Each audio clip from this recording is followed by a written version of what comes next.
think I'm live. Guess I'm live. All right. So, wow, got somebody on there too. Who's that? Matthew. Welcome. Hey, Matthew. So, I'm going live. I'm hoping I get a few people to answer some questions. Welcome to the channel. Usually talk about federal prison camps and nonviolent crimes, that kind of thing. People on pretrial waiting to go to prison. Lots of questions they have. I don't get too many people going to the penitentiary that watch my channel or been in penitentiaries.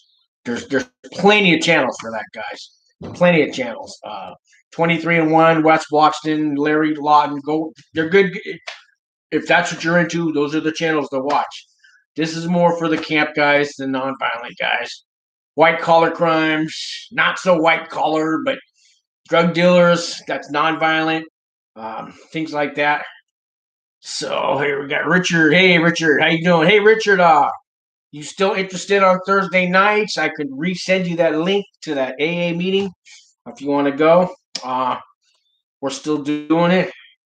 So, I was going to read a bunch of comments that I haven't got around to yet. I took a few days off for Easter, guys, and I get to go see a family now because my dad's side of the family has welcomed me back into their lives. Actually, they did that before I went to prison. I made a bunch of amends before I went to prison. My mom's side of the family, they don't want me. Oh, it's okay. I didn't like them anyways. No, but when you go to prison, guys, you can lose your family. You can lose your wives. You usually don't lose your kids for some reason. Well, that depends. You got a 3-year-old kid and you're going to go do 20 years of prison and you get out. That kid doesn't even know who you are. So yes, you can lose your kids. If you have adult kids, they'll kind of stick with you. But I don't know how many guys I've seen lose their wives while they're in there. Normally, 5 years or more, you're going to lose your wife. I had a cellie. He did 8 years and his wife stuck with him. And he's the only one I've ever known that did that amount of time, 8 years, and his wife was always there. She visited him almost every weekend. He called her all the time. I mean, all he cared about was getting home with his wife. He really did love his wife. Richard said some amends you can't do with the AA. Yeah, that's true. Some amends you can't do. Very, very true. In AA, yeah. So I got a call, guys, from a guy I did time with, a guy named Tom Keesing. And it's funny, I've gotten a few calls this week from people who have watched my videos for months. I didn't even know this. But I did time with this guy. And he always talked about, he was a businessman, and he was in there for some kind of real estate fraud, construction, something. I don't remember his charge. I know he did quite a long time. I think he did at least 5 years, if he didn't do longer than that. And I met him, he always hung out in a law library, and he worked in the education department. And he always talked about putting together an organization to help inmates when they get out of prison. And sure enough, he got out a year before I did. Sure enough, he's in with this organization called Wings for Life. And I put a little link up there with their video. And what they do is help inmates when they get out of prison to help find them jobs, a car, and a place to live. But they're a real one. And I believe Tom when he tells me because they're a real one. There's a lot of nonprofits out there. They say I've looked them up. They're all full of shit.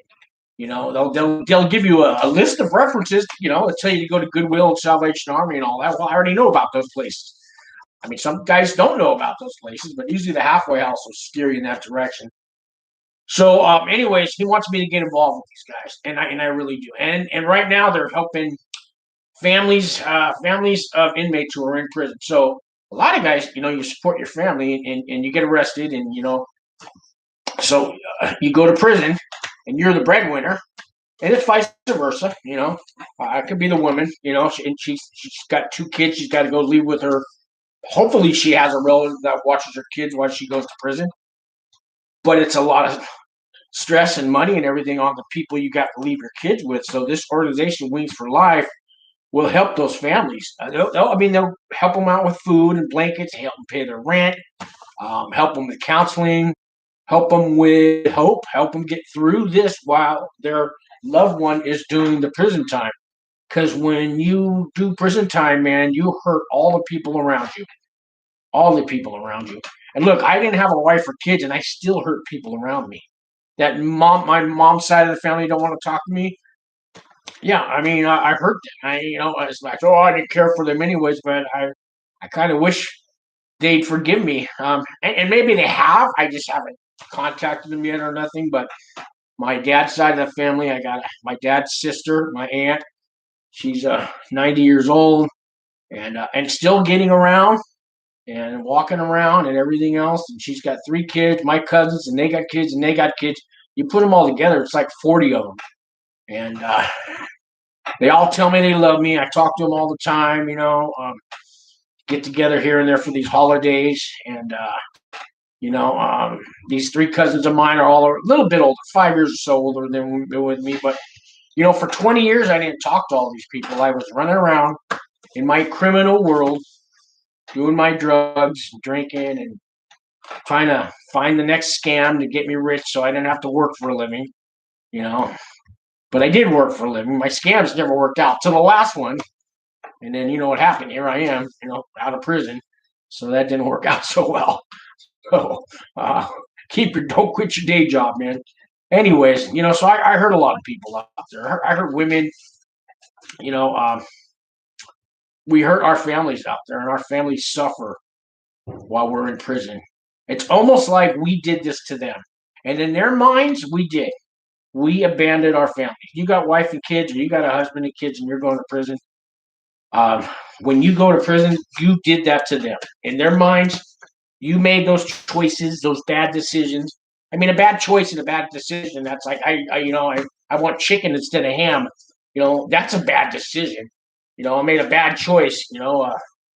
I bought a pink umbrella because it was $2. Now I got to walk around with a pink umbrella. That's a bad choice. These are life decisions that we make. And when we do these crimes and we end up in prison, don't tell me you don't know. You didn't think there was this is against the law. We make these choices.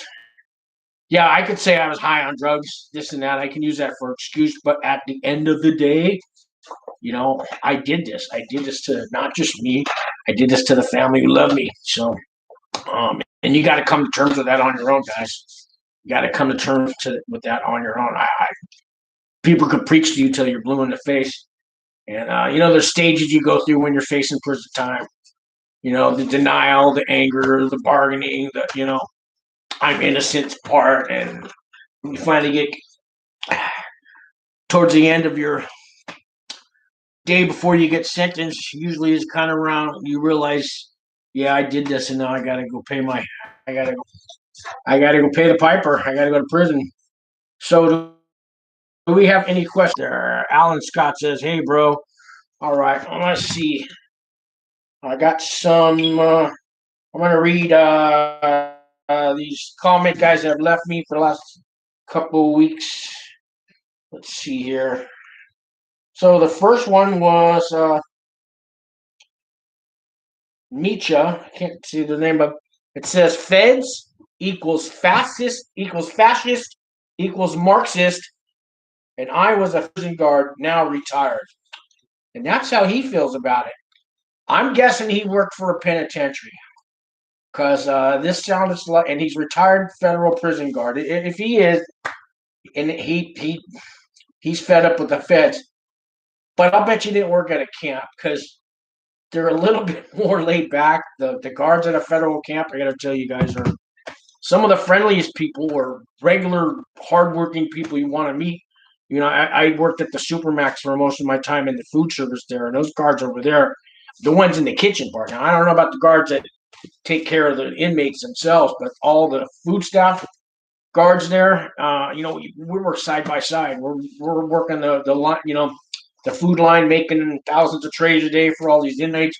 And they're telling me about their kids and their family. And one guy owned a bar, and he's telling me he's hired some inmates. And he's got them working for him, but one guy ripped him off. And you just hear the stories. And they have relationships with each other that the female guards and the male guards all seem to, half of them are married to each other, and we hear about all their drama. And but when I left that prison, I must have had 20 different guards come up to me, or I came up to them, and I thanked them for treating me with dignity, treating me like a human being. Guards are coming up to me telling me, we don't want to see you come back here. You're a good man. We see that you're a hard worker. Just, don't make those mistakes again. Some guards were coming up, truly caring, giving me these words of encouragement as I left, man. And this is at a federal prison camp. Okay, now penitentiary guards are probably like, yeah, we'll see you when you come back, motherfucker. I mean, they got a whole nother attitude. I mean, in a penitentiary, they're dealing with, some of those prisoners are pure evil. I mean, you got a guy that stabbed his whole family, and ate his wife, and raped 20 women, and serial killers, and I mean, you got some real bad, evil people in there, man. Talk about your violent criminals. They're even beyond that. I'm sure they're not all like that in the penitentiary, but at least half of them are. So I could imagine what those guards got to go through there. In a camp, they're dealing with, they're dealing with a lot of drug dealers. But these are kind of non-violent drug dealers. They're not really out there with machine guns, and they're not. They probably are cartel in a way, but they're way down the scale, and they got families and they got kids, and they're doing the drugs to support their families. Yeah, it's illegal, but that's what they do. Then you got the doctors and the lawyers and the real estate brokers, and you know you got all those white collar guys, and then you got us wire fraud guys and internet crimes and scams, and and all that kind of stuff. But most of us are nonviolent, so we're treated different by the guards. We just are. I don't see any more questions here. Okay. Next comment says, Eddie Wallace, sounds like you was raised by some nice parents. Oh yeah, and it gives me the picture of the video they watched. So I did this video. I get the titles Commissary Days here. And that video has got like 28,000 views. I don't even know how. It wasn't God. You never know what video is going to go viral. That's not 28,000. Not viral, I guess, but in my world it is. And I gotta rewatch that. I don't know why so many people watch it, but YouTube has these algorithms, guys. So if you hit the like button on this, it spreads the algorithms, and I guess you never know who's going to show my video. But I must have talked about my parents because my dad was pretty mean, violent, alcoholic. Mom was an alcoholic too, but my dad beat my mom, and then she felt guilty that she didn't stop my dad when he was beating me or beating my brother, and the whole family was dysfunctional. And I used to blame that on the way my life turned out. But I'm 50 now. I'm 56 now. But the older you get, you can't keep blaming your parents for the way you turned out, especially if you know better. And I knew better. My dad might have been a mean, violent drunk and beat the hell out of me, but he did teach me some morals. I wasn't listening at the time, because I got a 2x4 in my face. But he was also teaching me right from wrong, and I didn't want to listen. And so I can't blame my parents. Although I have. She got a question here from Richard. Do you actually get to talk to the inmates in the ADX that were serial killers? No, we never do. We can go through their trash. They'll leave us notes in the trays. We don't get to see the inmates in the ADX. Okay, there's this big long window in one of the rooms in the food service area where it's a hallway, and it's got this stained glass, but like there's 3 feet of glass where I can see their legs. And usually I see an inmate, and they always have 4 guards around them. And the only reason they let these inmates out of their cell is usually to go to medical. And that's about it. Because their showers and everything else is in there. Even their yard time is in their cell. They got a little door that opens up, and they go out to this little cage. And the cage is just an outside little courtyard. The sun, they can see the sun, but they don't know the Colorado Mountain. They don't know that the Rocky Mountains are right behind that wall. They can't see that.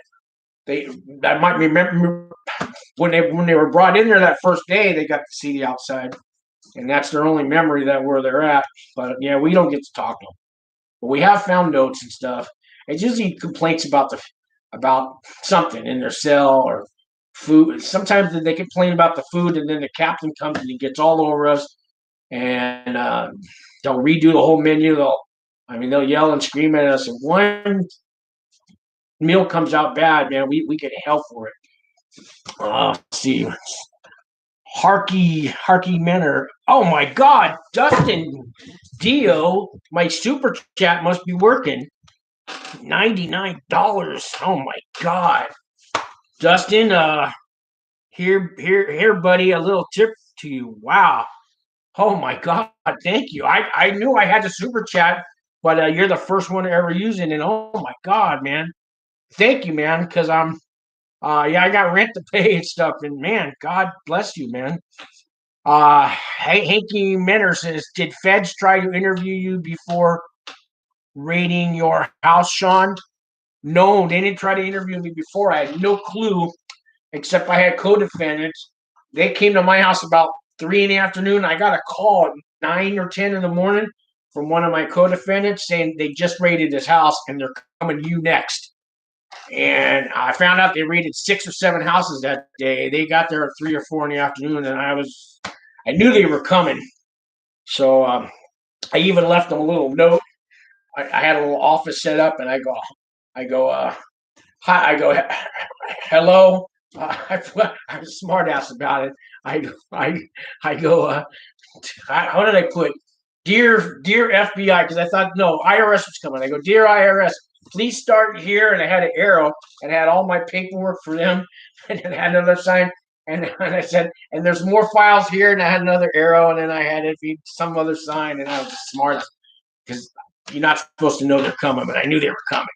Yeah, but that was a scary day, man. And they didn't take me away. They didn't take none of us away. They just raided our houses. Dustin, thank you so much again, Dustin, man. Wow, thank you. Harky Menor, could you please tell me about the whole raiding process that happened to you? I could. I'm not going to. No, I will. The whole raiding process. So I had a girlfriend I was living with at the time, and I had a roommate, and they were freaking out when I told them that they're coming today. And you know what? So we were kind of all into drugs, and we didn't have much, but there was an 8 ball of some cocaine in the house. My roommate gladly took that and took off and left, and my girlfriend decided she was going to get out of the house and leave, and I was going to get out. I didn't want to be there when they showed up, and I packed a suitcase and I went to put it in my car, and I had parked my car around the corner earlier after I got the phone call, and I'm bringing my suitcase up to the car, and there was an undercover sitting like good half a block away, watching me go to my car. And as I was getting ready to close the trunk of my car, he comes walking up to me. He introduced himself, and he says, "Hi, I'm Special Agent Duncan," or something like that. And he says, "Yeah, why don't you take a walk with me?" He goes, "Yeah, you're not going anywhere right now."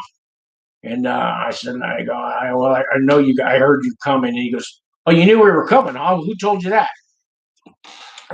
Look, I got a phone call. He raided my friend this morning, and he called me. Let's see. Richard says, "How long did the feds want to give you before you actually your time giving to you by the judge?" It started off with like 11 to 13 years. I'll try to finish the raiding story. So this guy walks me down to my house, and he tells me to hand over my keys to the car and the house that I got on me, and I did. And he says, "Look, I'm not here to arrest you. You're not going to go to jail today. But we are going to take whatever and how much. We are going to take whatever we want out of your house today, and I'll give you a choice." He says, "You can stay here while we do that, right inside of the house. I'll need you, but you're not going to leave here with your phone or your car. You're going to walk. So what's it going to be?" He goes, and I said, I'll just stay here." He made me go in my garage while I saw at least 10 or 15 black SUVs come up the street and start parking everywhere. They took off. They covered the whole block. None of the neighbors had anywhere to park that night. And they kept me in the garage, and they kept coming out with paperwork. And what's this? What's this? What's this? And oh, that's funny. They held the sign. Oh, start here. You're a big smartass, aren't you? And they were coming out. And a couple of agents came out and told me, "Look, what you got going here is you're probably going to go to a camp or a halfway house." And they're laughing and they're going, "Abby, you're only looking at a couple of years." And I'm all thinking I'm legal. At the time, I was, I had business license, tax preparer license, everything. I thought it was legal. But they spent all night just taking all kinds of stuff out of the house. They even took TVs, laptops, everything, anything worth money, and they took it out. Now, normally, like here, they were waiting for the cops to show up, but because I walked out of the house with a suitcase and was getting ready to leave, they just said, "Go do it now." If I had waited another 20 minutes, the police would have showed up, and then they have the local police go to your house first and clear it before the IRS or the feds or the FBI, whoever. They clear your house, and then the big guys come in. And like any drugs they find in your house, the local police can hold you for it. Now, they found like a gram of some cocaine in my drawer, and they found a mirror with a couple lines on it, and they could arrest me for that. But they didn't do that. I had the cops got there first and secure the premises first, then I probably would have got arrested for that. But they weren't looking for that. But any large money that I would have had, they would take. They went through my wallet, they went through my phone, everything else, took every computer, laptop. It was hell. They finally left. Gave me my car keys back. They told me if my car was valued under $10,000, or they were going to take that too. But I hope that answers your question. I can do more about that. Yeah, you bring up. I was having a good day though. I thought about that one. No, but I'm done. I'm out of prison now. Everything's good. Probation's happy with me. I don't have to worry about it. Let's see. Harky Menor says, "How big was your house? How were they rating? What time of day was this happening?" I had a 4-bedroom house in Antioch, California. I paid $1,500 a month, and this was in 2012 or 2011.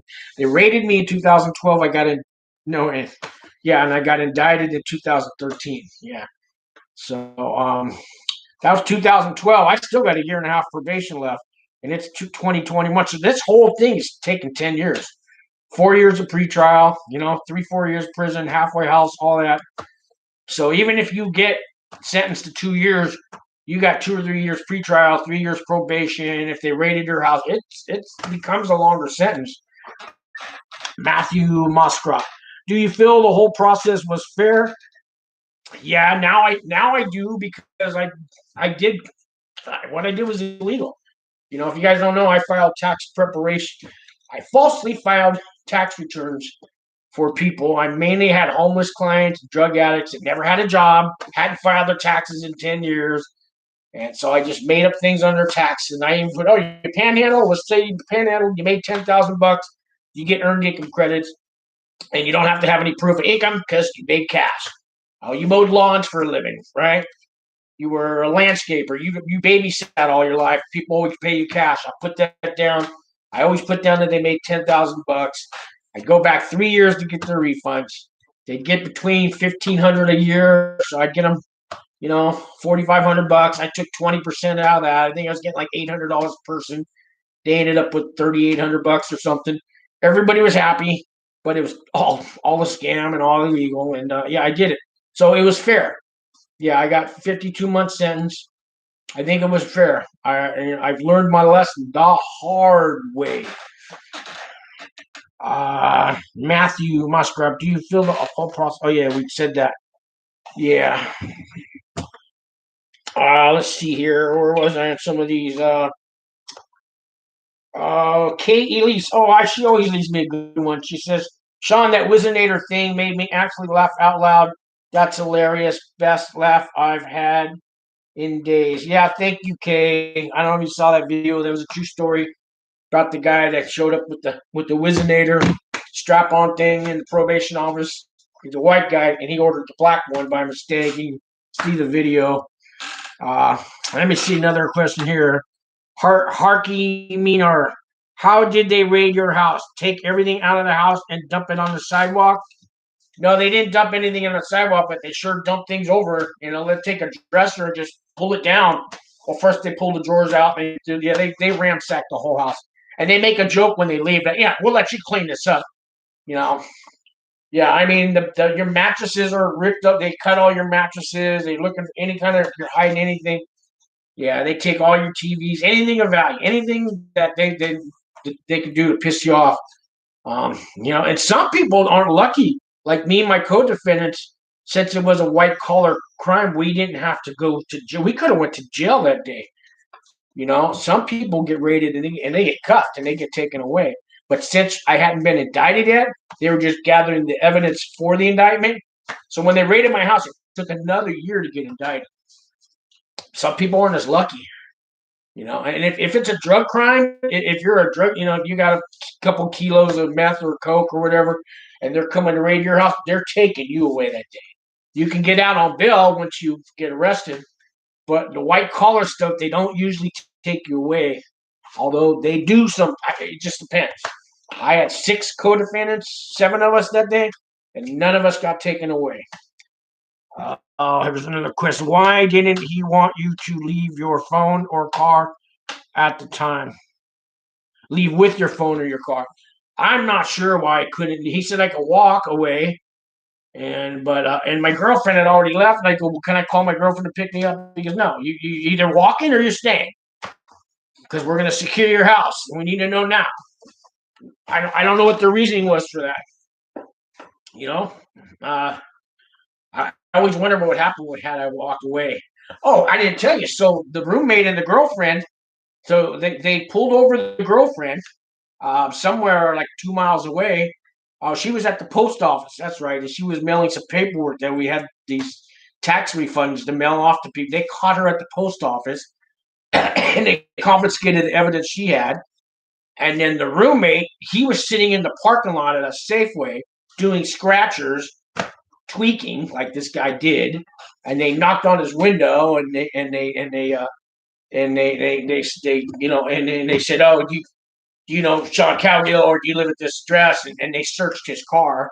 They didn't find nothing on him, and I think they held those guys in the parking lots. They kept her at the post office. They kept him in the parking lot. I think that's what they said until the house was searched, and then they told him you can go do whatever. So yeah. Okay. Let's see here. Neil Despan, he says, all the best to you, rooting for you. And he watched Fears and Anger before going to prison. Oh yeah, I did a video. I found an old video I did when I came out of my lawyer's office before I got sentenced. And that's when I found out I was going to do 70. What was it? I was looking at 77 months then. That's 6.5 years. So they started 11 months and 11 years. Then they went down to 7, and then they went down to 52. It's called a downward spiral, and they'll do that with you in the feds. They'll tell you 20 years, and then your lawyer will get it down to 10, and you do a plea deal for 7. It's kind of how it normally works. Not always, but it usually starts out high. But you can't really turn down once they offer you the deal. It's not like in the state system. You can't turn it down and wait for a better offer. I mean, they'll bring it down, but once they give you that offer, that's usually the offer. It's that or go to trial. And if you go to trial, you're not going to win. You're not going to win if you go to trial. If you win, I've met guys who won, and they came back a year later with new charges. Or the charges that they dropped, they refiled them, and they found something else. And if you own a business in today's world, they will find something in your books, something in your paperwork, something in your billing process, something. If you own a business, they can pretty much shut down any business they want nowadays. If they go through your books, you're bound to make mistakes. And that's all they need is one little thing, man. So they usually don't bother the business unless you're doing something to get their attention. Harkey says, why does pretrial take so long? Also, do you think feds tracked your friend or girlfriend because of telephone satellite tracking? No, they had actually followed them when they left my house. There was 2 or 3 guys watching the house, probably since the morning when I got the phone call that they're raiding my friend's house. Apparently they had agents watching all houses before they went in a raid. and watch the house and see what goes on. And he said, "Why does it take so long?" It takes the feds take their time. It took a year to get indicted. And to get indicted, they don't even need evidence. All they need is a suspicion. And there's this grand jury, and they have this little hearing, and they present this evidence to the grand jury or suspicions to the grand jury, and then they indict you. And now you got to prove that you're supposed to be innocent until proven guilty. Well, once you've been indicted, you're pretty much that's guilty. Now you got to prove you're innocent. It doesn't, now you got to prove that you're innocent because you've been indicted saying you're guilty. So now you got to now they let you go to a second trial, and they don't. The grand jury. I didn't get to meet no grand jury. Who's this grand jury? Why can't I meet them? Why can't I go to my own grand jury hearing and fight my case? No, it doesn't work that way. And why they take so long on pretrial? They do. They called me the leader. So those 6 people that they rated, they told me I had to be the last one sentenced because they wanted to give me the most time out of everybody. And there was conflicts of interest going on. And one public defender had 3 of us on his caseload. They had to reissue lawyers to all of us, stuff like that. And they kept prolonging it. Because I said, "What about my right to a speedy trial?" They said, "Nope, you don't get that. Not in the federal courts. They wouldn't give it to me." I said, "Just sentence me now. Give me over." They wouldn't do it. Let's see. Did the feds ever try to interview you about your case? Yeah, of course they did. So there's a thing called acceptance of responsibility. That's where they offer you. The lawyer says they're willing to offer you this plea deal of 51 to 77 months. But you got to tell on yourself. They want you to sit down on the table and write this guilty thing, and they want to ask you some questions about what you did. So you got to swear you won't go to trial anymore. You got to say, you basically saying I'm guilty, and then they want to know what you did. So you go and you sit down and just tell them, "Look, well, they knew everything about me," and I go, "Yeah, this is what I did. I filed these taxes. They were fake. People got money. I got money. What else do you want to know?" And no, that's it. That's what we want to know. Okay, so here's your offer, and then I left. But it reduces your time. It saves taxpayers money when they know you're not going to go take it to a trial. And they take off some points for all that and stuff too. This is next question. Was the food in prison good? Yes, Troy. The food is good in the camps in the federal system. So I just talked to a guy on the phone who was in a medium at Florence across the street from me. He said his food was good there too, but it depends on the inmates cooking it. Believe it or not, some inmates don't know how to cook, and how they got the job as a cook. Well, somebody got them the job, and they're in there because they can steal chicken and meat to bring in, and they don't care if the food's any good. Those guys don't last long because other inmates will get on there. But normally the food's not too bad. It's like high school food, you know what I mean? But you get real chicken, you get real roast beef, we get real hamburgers. We get real fish. I mean, I remember we had, it was tilapia, but it was baked with seasonings and stuff on Fridays. We had, good spaghetti and meatballs, stuff like that. Lasagna was homemade, good stuff. It wasn't too bad in the feds. Matthew Musgrove, did the dorm style living feel safe? Showers feel safe? Yes. So showers in where I was at in most camps have their own door. It comes up to here. You could see over it, but the door is like 3 feet high, and no, they can see your feet and they can see your face, but the door closes, and it's really safe.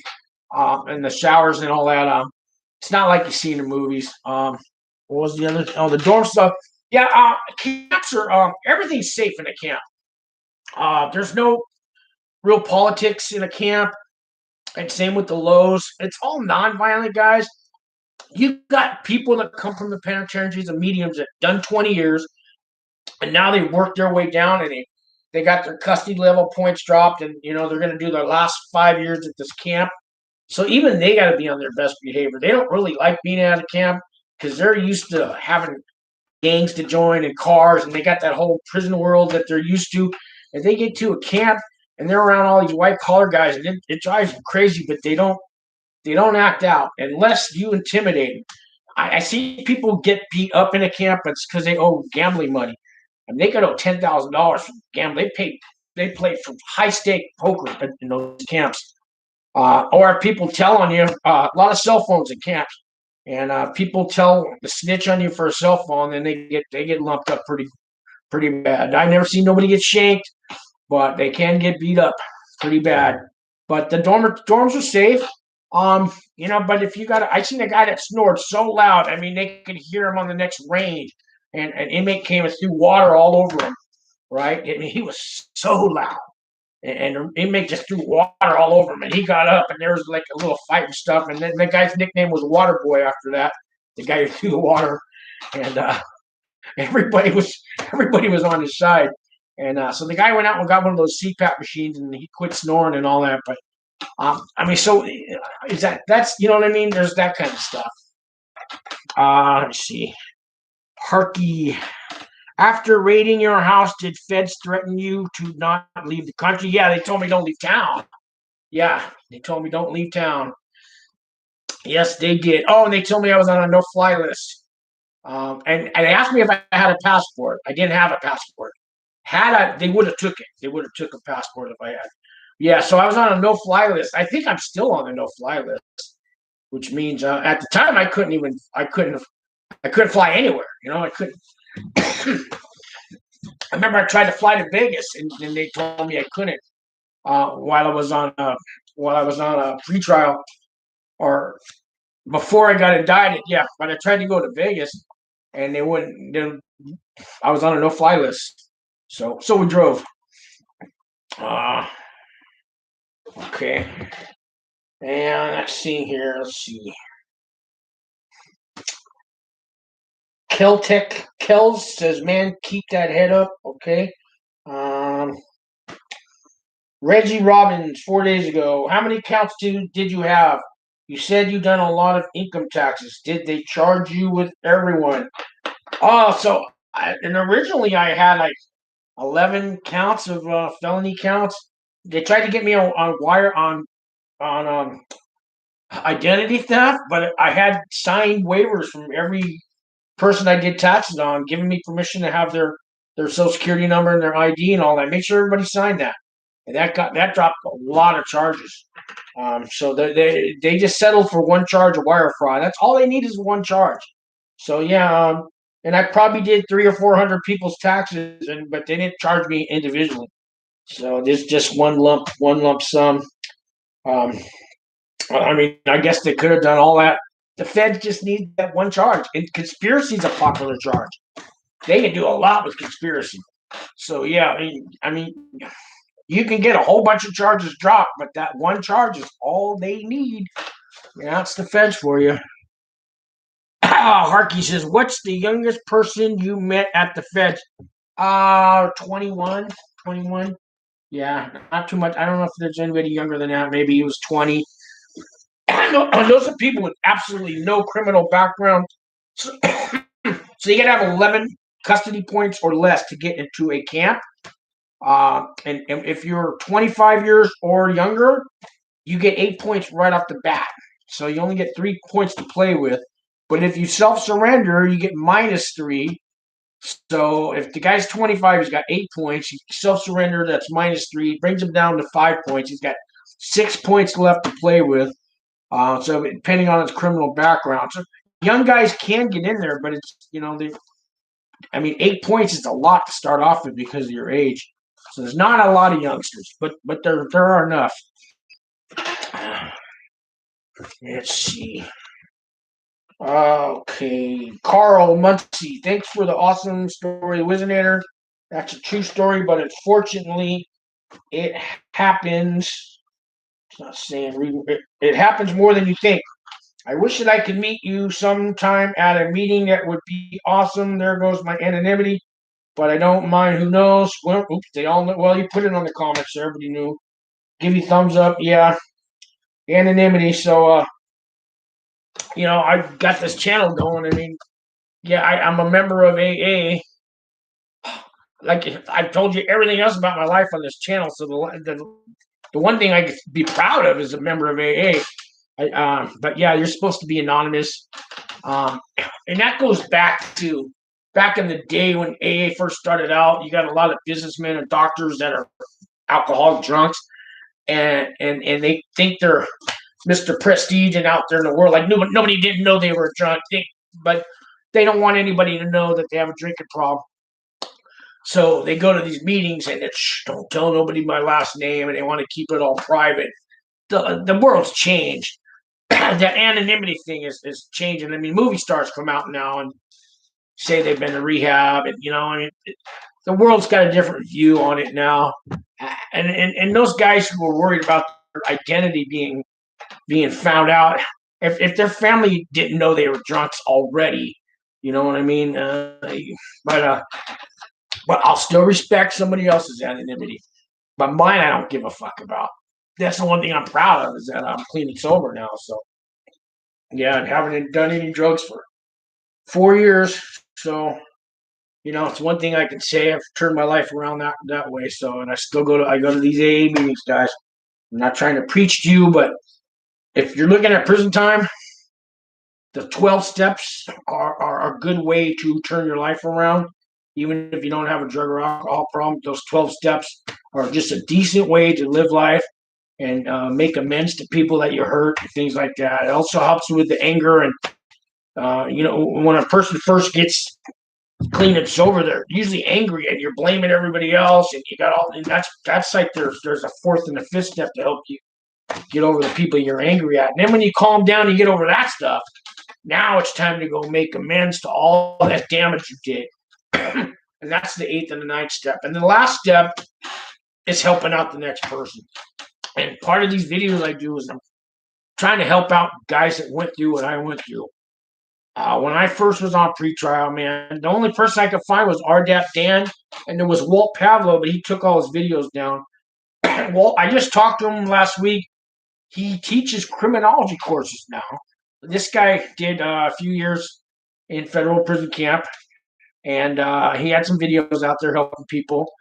But now he's like teaching at a university, criminology, and turned his life around. Good guy. And RDAP Dan still has his videos. You guys don't know who he is, but he's a prison consultant. I'm not a prison consultant, so I'm not trying to make money off you. I'll take the TV commercials that YouTube does. I'm getting $2 a day right now from YouTube. So, but I just, this keeps me out of trouble. This keeps, if I help you, it helps me. And I get calls, 2 or 3 calls a day from you guys. I know my number's on there. People say, "What, are you crazy? You putting your real phone number on there?" I also believe in God, and I know that God is not going to let 100 people call me. He's not going to give me more than I can handle.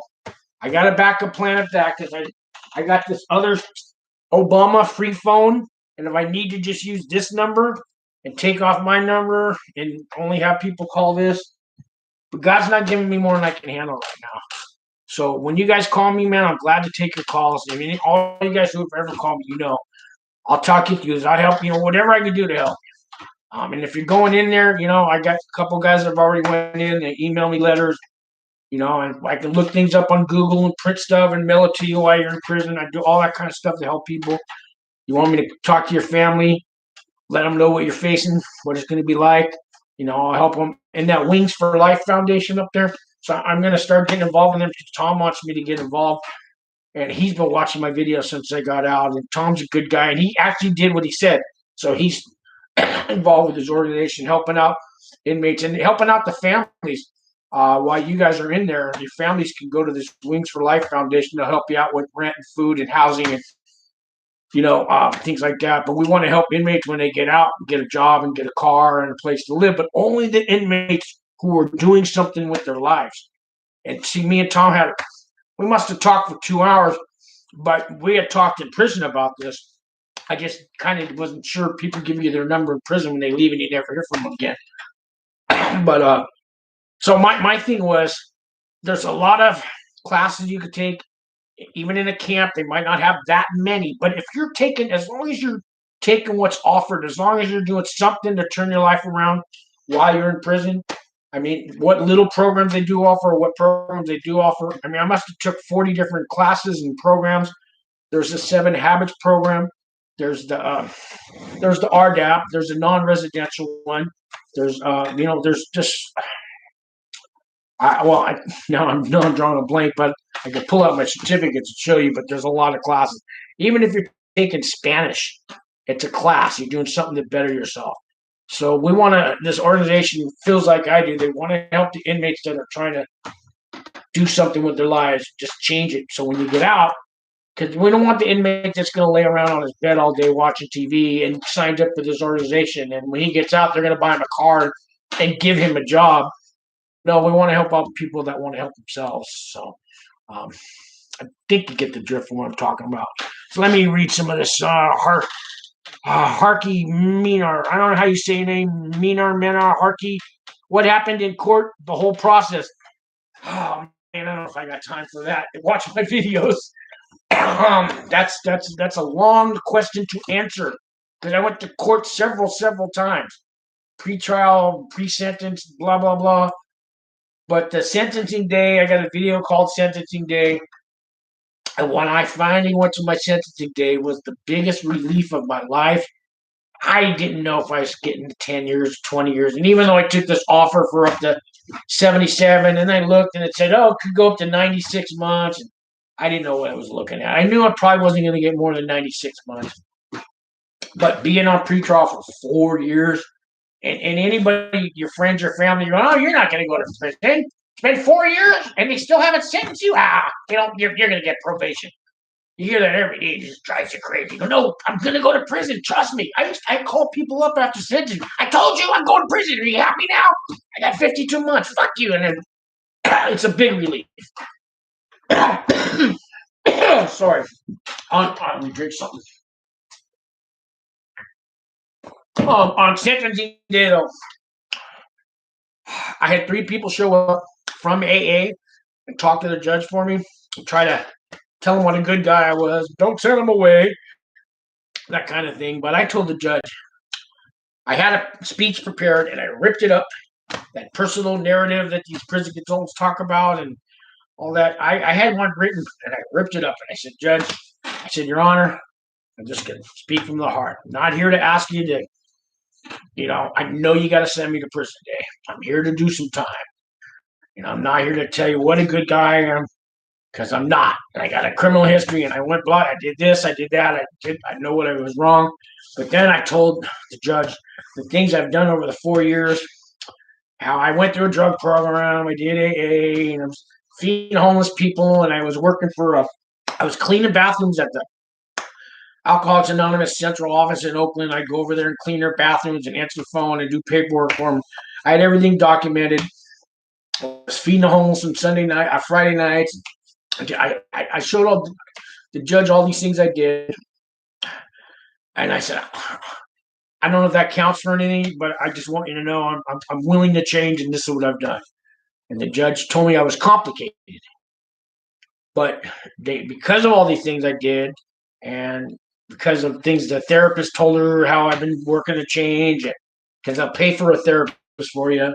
And people have shown up here, letters I got, and all this. And so the judge gave me 52 months. And prosecution didn't want to go below 60, and they wanted 77. They were pretty pissed off. So instead of 77, I got 52. So that's a couple of years off for all that hard work, and now I got to keep it up. Hope that answers your question. Let me see. What happened in court? Okay, Reggie Robertson, did the amount that you stole play a part in your point? Yeah, it does, Reggie. I got a chart here. It goes from $5,000 all the way to $400 million. So, yeah, I don't know if you can see the chart here, but so this goes from 2 points to 30 points. So if it's less than 5,000, there's no points. But 5 to 10 is 2 points. 10 to 30 is 4. 30 to 70,000 is 8. 70,000 to 120 is 10. 120,000 to 200,000 is 12. 200,000 to 400,000 is 14. 400,000 to $1 million is 16. $1 million to $2.5 million is 18. Then it goes to 7 million, 20 million, 50 million, 100 million, like that. I had 1.7 million. I got 16 points. Yeah, and that's those are the points for your sentencing guidelines, not the points that get you in a camp. Those are the points on how much time you're going to do. So yeah, if you're under 400,000, it's 12 points. So, I mean, like I said, I got a chart here. I got a link to this underneath my description, if that helps. Yeah, let's see. Reggie says, so how much do you have to pay back per month? I got to pay $100 a month. That's it. They said if I get a good job, maybe they'll take 10%.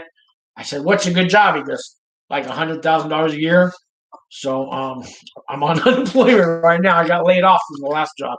I was cooking for a drug rehab, getting $19 an hour at St. Anthony's dining room at their drug program in San Francisco. But they shut the program down, and and I'm just been on the unemployment. This pandemic. It's paid. I get out of prison, the whole world goes on lockdown. Now you know how I feel.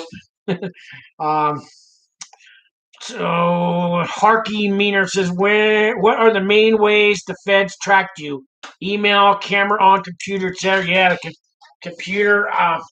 So apparently they had been, they were on my computer. I was using TurboTax to file all these false returns, and apparently they had clicked.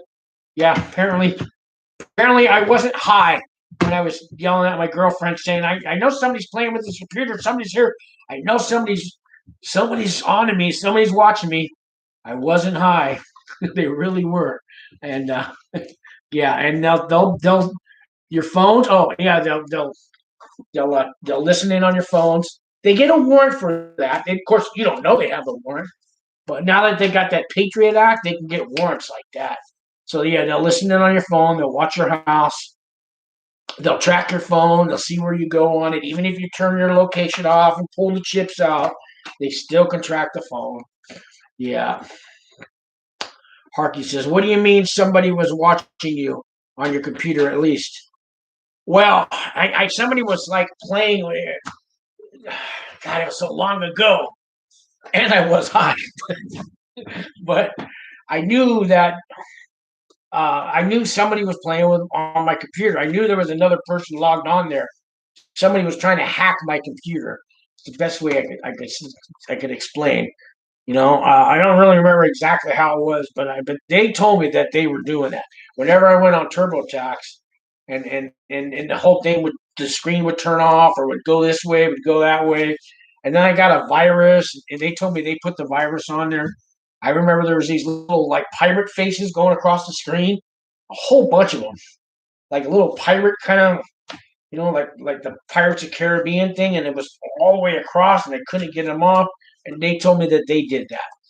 They were trying to shut me down, or one of their hackers was having fun with me.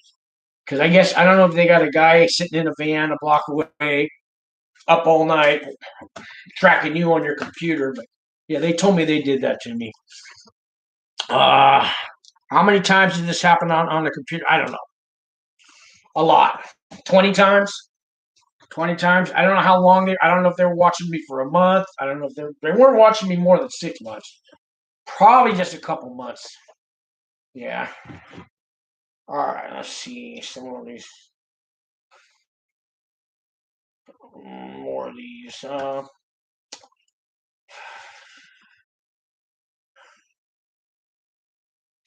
Here's something. Recovery and something. That's the name. It says, did you play poker? I didn't play poker. I watched them play poker sometimes because it's $100 buy-in, and that's on a slow day. These guys are paying $200, $300, $400 a hand, right?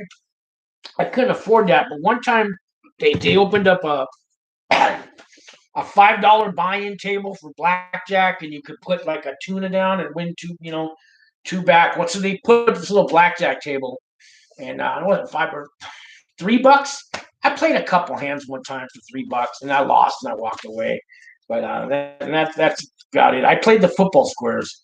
You fill out a little square in every quarter. If you get a number 4 and a 7, which team gets, the football squares? I play that. You put in a tuna and you win 5 tunas back.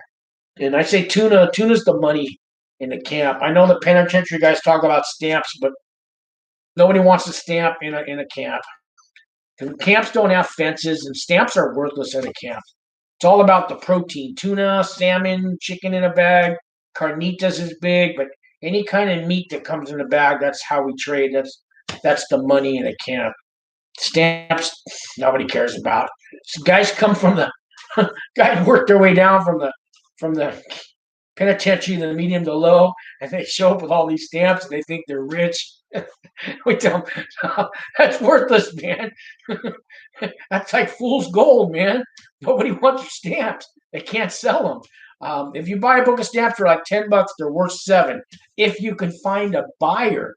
And these guys come with these stamps that it's not the book anymore. They got little individual stamps and they're all wrapped up in a rubber band. And I bought some off a guy once because he's desperate, and so I paid him the $7 instead of buying them at commissary. But he couldn't get the stamp apart from the paper. I was pissed, right? I mean, these things are like, how fucking old are these guys? And they're like 8 years old. He's been in prison that long, and you can't unpeel them to get them. I was fucking pissed. So he got some tweezers for me and stuff, and he showed me how, and he got them off for me. But I mean, so that's how bad. The stamps are just, they don't want stamps in the camp, man. So remember, like, that's really, you gotta learn that, yeah. Was this happening way before, just before you got raided? How many months before? Oh, that was the computer. All right. Let's see. Mike says, thanks a lot. Great video, brother. It's great to see you getting right before you're off probation and no piss test or seeing PO. That's the test. I'm in the same boat. Been clean 2 years and get off paper in November, but feel like I got it though. I pray anyways, but love your videos, brother. Keep them coming. So you're in the same boat. Okay, man, Mike. Yeah, I've got a year and a half left of peeing in this cup. But it's always clean. I ain't gotta worry about it. Always gotta worry about it. But if I keep doing what I did today, the cup will always be clean tomorrow. I want to quote that one. But yeah. So he's got 2 years to get off paper. Yeah, I know it's sometimes it's tough. And I don't think I'm going to get off probation early unless I pay that $1 million restitution. I don't see that happening. So kind of stuck on probation. Just got to do good. Well, I've been on here like an hour, guys. So getting close. It's 6:00 California time. I don't know where all you guys are coming from. I think I talked enough about prison. Dustin, if you're still there, thank you so much for that super chat, Dustin, man. Call me Dustin if you want. My number's on the description and all that. Anything I do to help you, thank you so much. And I think I'm going to say goodnight, guys. And I'm going to get some more videos out this week. And like today, I didn't get time to make a video. But I make these videos, and then you got to upload it. And I use this thing called I use this little editor thing called, it's a free editor. Now I can't remember the name of it. Anyways, and that takes 45 minutes to get all that loaded up, and then I got to put it on YouTube. And anyways, when I do these live ones, I don't have to do all that. I just turn it on, and there it is, and it's easy. And let's see. So how much do you have to pay back a month? Harky Meaner, he retracted his message. I hope it wasn't a bad one. He retracted all of his messages. Wow. I wonder why he did that. I'm not going to see him no more. Okay, so he just had questions, and he wants to stay anonymous. I get it, man. Maybe you'll call me, though. We could talk. Okay, guys. Thanks a lot, man. I'll at least do one live one a week. Anyways, appreciate it, guys. I'm going to say goodnight. You all guys have a good night. I'll see you on the next one. Thanks.